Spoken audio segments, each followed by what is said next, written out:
देउरालीमा बतासल्यो देउरालीमा बतासल्यो।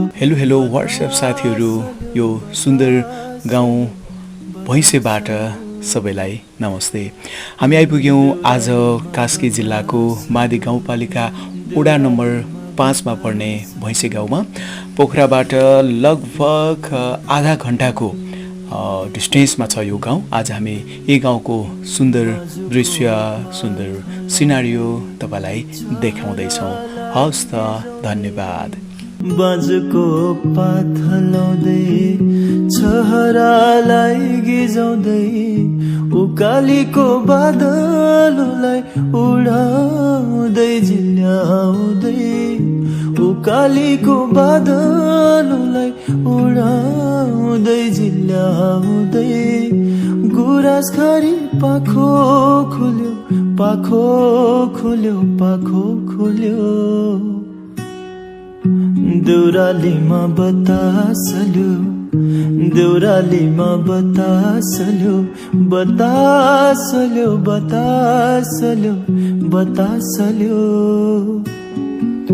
देउरालीमा बतासल्यो।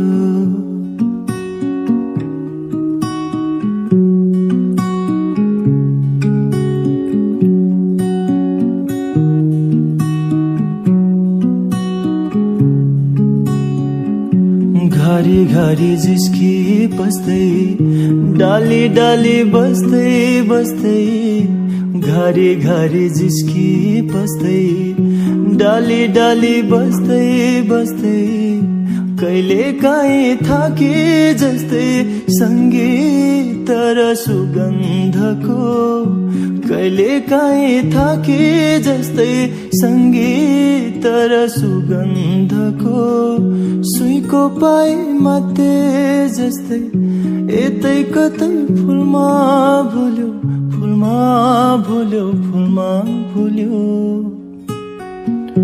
देउरालीमा बतासल्यो देउरालीमा बतासल्यो बतासल्यो बतासल्यो बतासल्यो। देउरालीमा बतासल्यो।